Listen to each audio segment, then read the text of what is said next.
بقیہ ویڈیو دیکھنے سے پہلے ویڈیو کو لائک کریں، رحم ٹی وی چینل کو سبسکرائب کریں اور بیل آئیکن پر کلک کریں۔ شکریہ۔ حدیث میں آتا ہے کہ قرآن کریم کی تلاوت اللہ سے اصل میں ہم کلامی ہے، اللہ سے باتیں ہیں۔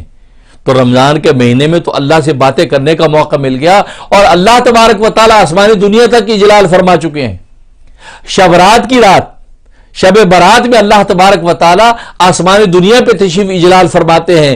گویا کہ صبح صادق تک اللہ تبارک و تعالیٰ اعلان فرماتے ہیں، حل من مستغفر فاغفر لہ، ہے کوئی تم میں سے بخشش طلب کرنے والا میں اس کو بخش دوں۔ حل من مسترزق فارزق لہ، ہے کوئی تم میں سے رزق طلب کرنے والا میں اس کو رزق دے دوں۔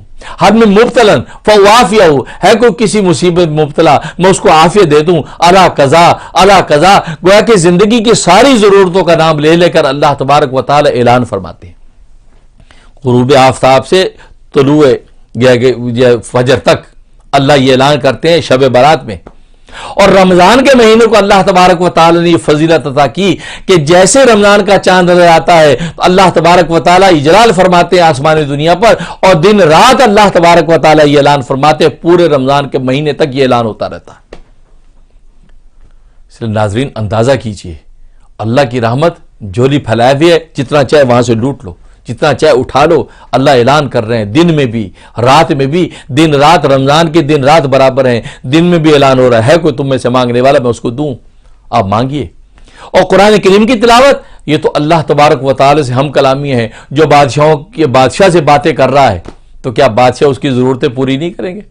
اللہ اکبر، آپ اللہ سے باتیں کریں، اللہ کے قرآن کلام کی تلاوت کریں۔ اس لیے تو حدیث قدسی ہے کہ جو میرے کلام کو پڑھتا ہے، میرے کلام میں اتنا مشغول ہو گیا کہ کلام پاک کی تلاوت نے اس کو یہ موقع ہی نہیں دیا کہ اپنی کوئی ضرورت مجھ سے مانگے۔ اللہ فرماتے ہیں میں بغیر مانگے اس کی ضرورتیں پوری کرتا رہتا ہوں۔ یہ قرآن کریم وہ چیز ہے۔ آپ قرآن کریم کی تلاوت میں لگے ہوئے ہیں، آپ کو دعائیں مانگنے کا بھی موقع نہیں ہے، لیکن اللہ تبارک و تعالیٰ آپ کی ضرورتوں کو جانتا ہے۔ اللہ فرماتے ہیں حدیث قدسی میں کہ اس تلاوت کرنے والے کی ضرورتوں کو میں خود ہی پورا کرتا رہوں گا، میں اس کا کفیل ہو جاتا ہوں۔ اس لیے قرآن کریم کی تلاوت کا ذوق پیدا کیجیے۔